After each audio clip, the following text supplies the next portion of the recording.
avant de conclure temporairement, je vais doublement vous remercier. Je vous remercierai d'abord avec tous nos auditeurs pour ce merveilleux entretien, mais je vais vous remercier personnellement parce que vous allez me donner la possibilité de réaliser un vieux rêve, d'être pendant quelques secondes, rapidement, Bernard Pivot et François Bunel. Voilà. Et je sais que, si vous me permettez, je voudrais présenter deux ouvrages desquels vous n'êtes pas étranger.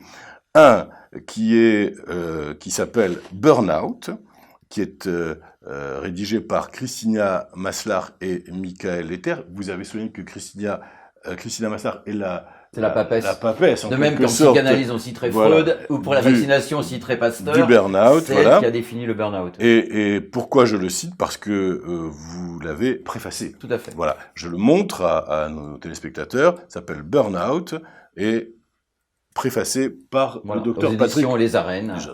Voilà, ça c'est le premier, et puis je vais continuer à faire donc mon intéressant. Alors ça c'est mon bébé, voilà. Oui. Et puis je voulais aussi, bien sûr, ne pas nous quitter sans vous vous remercier pour ce livre que vous avez commis, si j'ose dire, qui s'appelle Le stress au travail, un enjeu de santé aux éditions Odile Jacob, une excellente maison d'édition, et c'est vous qui l'avez rédigé. Voilà. Tout à fait, tout récent. Quelques mots là-dessus, peut-être. C'est un livre, j'avais écrit une première édition de ce livre en 2001.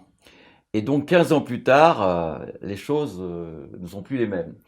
C'est-à-dire qu'on parle de ces thèmes, il y a 15 ans on en parlait très peu, et on a beaucoup de données épidémiologiques que j'ai déjà citées, c'est-à-dire le coût du stress au travail, les risques pour la santé, etc.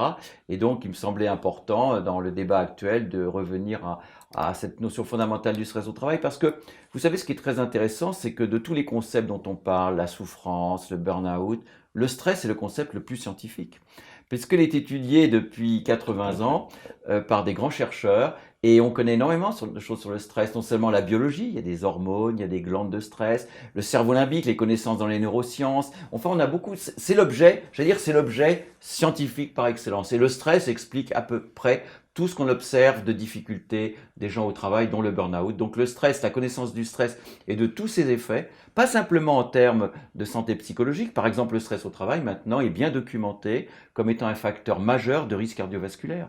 Par exemple, avoir du stress au travail vous expose autant à un infarctus du myocarde que si vous fumez 3 paquets de cigarettes par jour ou que si vous avez un taux de cholestérol élevé. C'est un facteur important. Donc vous voyez que le stress impacte, même s'il y a du bon stress qui vous permet évidemment d'être efficace, mais le stress peut avoir des conséquences pour votre santé aussi bien psychologique, bien sûr, le burn-out, la dépression, les suicides, que les maladies somatiques, etc.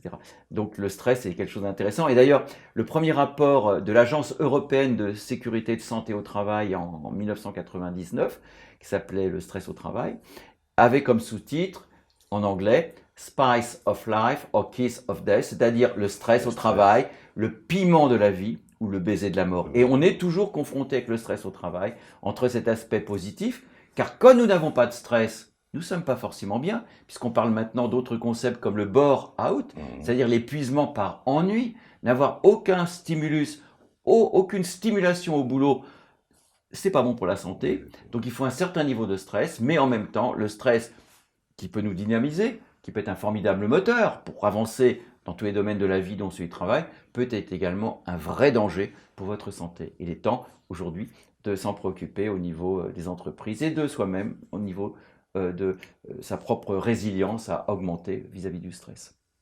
Je veux rappeler, avant de conclure, le titre du livre du docteur Patrick Légeron, Le stress au travail, un enjeu de santé, aux éditions Odile Jacob. Mon cher confrère, merci de nous avoir reçus dans votre cabinet. Merci de ce moment d'intelligence et de connaissance. C'est un privilège. C'est un privilège pour nous d'avoir été avec vous pendant ces quelques minutes, et je suis sûr que les auditeurs de Live Docteur apprécieront à leur juste valeur ce moment en particulier. Merci infiniment. Merci à vous.